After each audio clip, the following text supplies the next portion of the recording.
In the grand halls of the Palace of Versailles, beneath glittering chandeliers and gold-covered ceilings, a young foreign princess once stood trembling. She was only 14 years old. Within days, she would become the future queen of France. Her name was Marie Antoinette.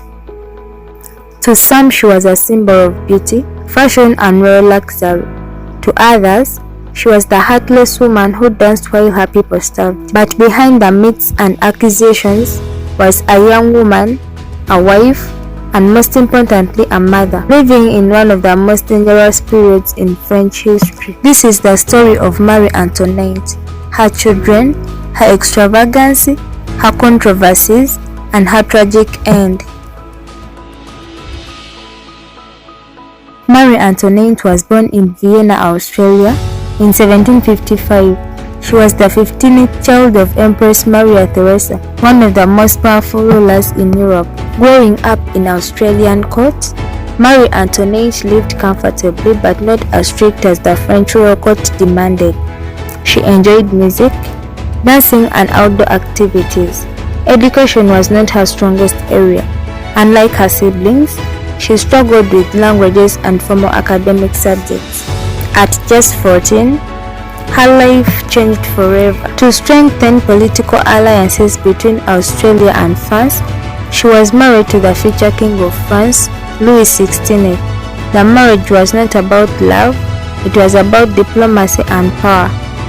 In 1770, she left her homeland forever. She crossed into France alone, forced to give up her clothes, possessions, and even her Australian identity at the border, a symbolic act showing she now belonged entirely to France. French court at Versailles was the most extravagant in Europe. The rules were strict. Every moment of the royal family was observed. Marie Antoinette struggled to adapt. In 1774, Louis XVI became king, and she became Queen of France at just 19 years old. As queen, she was expected to produce an heir, but for several years, she had no children. Rumors spread, the public mocked her, pamphlets insulted her character. Feeling isolated, she turned to fashion, entertainment, and private gatherings for comfort. Her gowns became larger and more elaborate. Her hairstyle sometimes rose several feet high. She hosted masked balls and gambling nights. She spent heavily on clothing, jewels, and the redesigning of her private estate at Versailles. She built a private retreat known as the Petit Trianon, where she could escape court formalities. There, she created a small village-like setting where she dressed more simply and played the role of the shepherdess. To the poor citizens of France, this behavior looked insensitive. France was facing financial crisis, bread prices were rising, the country was deeply in debt, yet the queen was seen living in luxury. She earned the nickname Madame Deficit. In 1778, after years of pressure, Marie Antoinette gave birth to her first child, Marie Therese of France. The birth brought joy to the nation. Finally, the queen had proven her fertility. In 1781, she gave birth to her son Louis Joseph, the heir to the throne. As a mother, Marie Antoinette changed. She became deeply devoted to her children. Unlike previous queens, she preferred raising them personally rather than handing them entirely to her governesses. In 1785, she gave birth to another son, Louis Charles. Her final child, Sophie of France, was born in 1786 but died in infancy. Tragedy followed the family. In 1789, her eldest son, Louis Joseph, died from tuberculosis. The loss devastated her. Despite her reputation of extravagance, Letters show she was a caring and protective mother.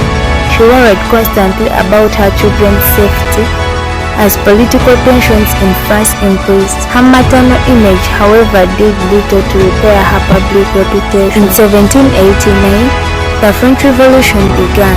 Citizens demanded political reform, lower taxes, and food security. Crowds marched to Versailles. The royal family was forced to leave the palace and relocate to Paris under guard. For the first time, Marie Antoinette was no longer surrounded by luxury. She was surrounded by hostility. Pamphlets accused her of corruption, foreign influence, and even treason because she was Australian-born. Many believed she was betraying France. In 1791, the royal family attempted to escape France in what became known as the Flight of Varennes. They were captured and returned to Paris and later executed in January 1793. Marie Antoinette watched her husband taken to the guillotine. Her son Louis Charles was separated from her and imprisoned. History remembers Marie Antoinette as a symbol of royal extravagance, but modern historians offer a more balanced view.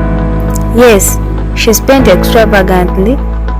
Yes, she lived in luxury while France struggled, but she was also a young woman placed into a foreign court under extreme pressure during a time of political collapse. She was a queen, she was a wife, she was a mother who lost her children. Her story is not just one of excess, it is one of isolation, misunderstanding, and tragedy. From the golden halls of Versailles to the prison cell in Paris, Marie Antoinette's life reflects the dramatic fall of monarchy in France. And centuries later, her name still echoes through history.